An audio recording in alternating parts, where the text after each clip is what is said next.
네, 특별히 사순절 기간 동안에 또 이 코로나 사태로 인해서 집에서 어려운 분들 또 위해서 우리가 또 새벽 예배 간단하게 또 하나님 예수님의 그 십자가를 묵상하는 시간 사순절 기간들을 통해서 말씀을 또 전해드리는 시간들이 되도록 하겠습니다. 오늘 처음으로 마태복음 3장 13절부터 17절까지 말씀 보도록 합니다. 이때 예수께서 갈릴리로부터 요단강에 이르러 요한에게 세례를 받으려 하시니 요한이 말려 이르되 내가 당신에게서 세례를 받아야 할 터인데 당신이 내게로 오시나이까? 예수께서 대답하여 이르시되 이제 허락하라. 우리가 이와 같이 하여 모든 의를 이루는 것이 합당하니라 하시니 이에 요한이 허락하는지라. 예수께서 세례를 받으시고 곧 물에서 올라오실새 하늘이 열리고 하나님의 성령이 비둘기같이 내려 자기 위에 임하심을 보시더니 하늘로부터 소리가 있어 말씀하시되 이는 내 사랑하는 아들이요 내 기뻐하는 자라 하시니라. 아멘. 예, 특별히 사순절 기간 동안에 예수님의 영적 그 여정을 갖다가 우리가 잠시 살펴보는 시간 갖도록 하겠습니다. 예수님께서 이제 요단강에서 세례 요한에게 세례를 받으시는 그 장면이 나옵니다. 요단강은 이스라엘 백성들에게 있어서 굉장히 뜻깊은 강인 것이죠. 두 가지 의미가 있어요. 첫째로 구약에서는 여호수아를 통해서 또 이스라엘 백성들이 요단강을 건너서 가나안에 들어간 그 강이 바로 요단강이 되는 것이고, 신약에서는 예수님이 바로 오늘 말씀처럼 세례 요한에게서 세례를 받는 그런 사건이 나옵니다. 그래서 이것을 기념해서 오늘날 많은 사람들이 가지만은 이 예수님의 생애에서 이 세례 사건은 매우 중요한 의미를 가집니다. 왜냐하면 세례를 받으시고 예수님이 공생애가 시작이 되었거든요. 그래서 오늘 이 예수님께서 요한에게 받으신 이 세례의 의미가 어떤 의미가 있는가 우리가 세 가지만 살펴보도록 합니다. 첫 번째, 예수님께서 요한에게 세례를 받으신 것은 예수님께서 우리가 따를 그런 모범을 보이신 것입니다. 모범을 보이신 거예요. 세례는 우리가 예수님을 믿고 죄사함을 고백하고 이제 새 사람이 되는 그런 공포적 의식인 것이죠. 그러나 기독교 교회에서 교리에서 예수님은 죄가 없으신 분이시죠.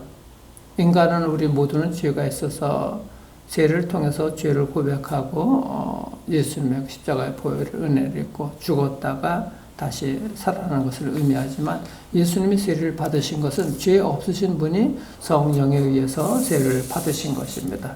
그렇다면 예수님의 세례의 의미가 뭔가 그것을 우리가 알아봐야 되는 것이죠. 예수님께서 받으신 세례는 동일시의 세례라는 것과 또 모범의 세례라는 것이 있습니다. 동일시의 세례란 뭐냐? 하나님이신 그분이 인간하고 똑같이 되셔서 인간의 몸을 입고 인간하고 똑같이 되어서 동일시 되었다는 거예요. 그래서 우리 죄를 대신 짊어지시고 우리를 대신하여서 우리와 같은 죄인의 자리에서 세례를 받으셨다는 거예요. 죄 없으신 분이 바로 그런 것. 그 다음에 모범 세례란 뭐냐? 예수님을 따르게 될 그의 제자들, 그들이 세례로 신앙을 고백하고 그분을 따라오도록 예수님 자신은 세례를 받으실 필요가 없었지만은 온전히 모범이 되고자 하는 그런 의도로서 세례를 받으셨다는 거예요. 그래서 그런 두 가지 의미가 있는 것입니다. 죄 없으신 그분이 똑같이 인간의 죄를 짊어지시고 세례를 받으셨다는 그런 동일시되는 것이고, 그 다음에 앞으로 이제 그의 제자들이 따를 그런 모범적인 것을 위해서 그런 의도로서 모범 세례를 받으셨다는 것입니다. 그렇기 때문에 예수님의 그 전생에는 우리가 따라가야 될 삶의 모범입니다. 모범인 것이죠. 문제는 불완전한 인간인 우리가 어떻게 예수님의 그 모범을 쫓아갈 수가 있는가? 바로 여기에 성령께서 하시는 일이 있는 것이죠. 성령이 도와주셔야 되는 거예요. 예수님은 하나님이시면서 성령님의 평생 성령님의 이끌림을 받으셨어요. 늘 성령님께서 말씀하시는 대로 따라서 순종했던 거예요. 오늘도 그 16절 보면은 예수님께서 요한에게 세례를 받으실 때 성령이 하늘에서 비둘기같이 임하셨다고 말씀하고 있어요. 16절 보세요. 예수께서 세례를 받으시고 곧 물에서 올라오실 때 하늘이 열리고 하나님의 성령이 비둘기같이 내려 자기 위에 임하심을 보더니, 그리고 이제 마태복음 4장 1절에 이어지는 그때 보면은 예수님께서 성령에 이끌려서 이제 광야로 가셔서 시험을 받으시고 공생애가 그렇게 시작이 되는 것입니다. 그래서 이 성령의 인도함을 받는 것, 이끄심을 받는 것은 굉장히 중요한 것입니다. 예수님의 위대함을 여러분들 담고 싶으세요? 성령에 충만하시고 성령의 마음속에 계신 성령의 그 인도하심을 받으시기를 바랍니다. 그래서 우리가 그리스도를 본받는다는 것은 늘 마음속에 성령께서 계시는 그 음성을 듣고 성령에 충만해서 그 말씀을 듣고 따라가는 거예요. 내 생각, 예수를 믿는다는 것은 내 자아가 죽는 거예요. 십자가에 못 박는 거예요. 늘 그것을 기억하시길 바랍니다. 울퉁불퉁 내 마음속에 있는 것이 튀어나오는 것이 아니라 늘 그 순간에도 주의 말씀을 주의 성령께서 인도하시는 대로 그 음성에 귀를 기울이고 내 자아는 십자가에 못 박고 오직 예수 그리스도로 우리가 내 안에 살아가신 그리스도로 살아가게 되는 것이죠. 그래서 우리가 그리스도를 본받는 것이 열망이고 또 고민이 되어야 되는 것입니다. 이 열망과 고민에 대한 해답은 하나인 것입니다. 그리스도의 영이신 성령이 충만할 수 있도록 늘 우리는 성령에 사로잡혀서 성령에 순종하고 살아야 되는 것입니다. 성령 충만하시길 바랍니다. 두 번째, 우리가 예수님의 그 모범, 그 세례에서 우리가 볼 수 있는 것은 예수님이 세례를 받으신 의미는 새로운 삶의 시작인 거예요. 새로운 삶의 시작. 예수님께서 이 요단강에서 세례를 받으신 것은 이제 주님의 공생애가 시작되는 새로운 시작이었습니다. 우리 성도들도 마찬가지인 것이죠. 세례를 받는 것은 우리가 새로운 삶이 이제 시작이 되었다는 것입니다. 새로운 삶이, 그리고 이 세례가 동일시라는 의미를 갖는다고 말씀드렸습니다. 근데 예수님께서 로마서에 보게 되면은 이 세례는 예수님과 연합한다는 것이라고 되어 있어요. 우리의 세례는 그리스도의 죽으심과 또 장사 지내심 그리고 부활에 연합된 사건이라고 그렇게 말씀을 하고 있는 것입니다. 우리가 물속으로 들어가는 것, 세례를 받을 때 우리가 침례받는다고 물속에 들어가죠. 그건 그리스도와 함께 죽는 것입니다. 그리고 물에서 나오는 것은 이제 그리스도의 부활로서 마찬가지로 우리가 다시 부활되는 것이죠. 그러니까 우리가 내 자아가 완전히 죽었다는 것을 의미하는 것입니다. 세례를 받았다는 것은. 여러분들 다 성인이 되게 되면 결혼하지 않습니까? 남녀가 사랑하게 되게 되면은 이제 결혼은 부부로서 살아가게 되는 것이죠. 무엇 때문에 결혼식이 필요할까요? 결혼식은 많은 사람 앞에 이제 부부가 되었음을 선언하는 것이죠. 나는 부부로서 이렇게 다 인정받고 그렇게 행복하게 살아가게 됐다. 공식적으로 선포하고 이제 살아가게 되는 것입니다.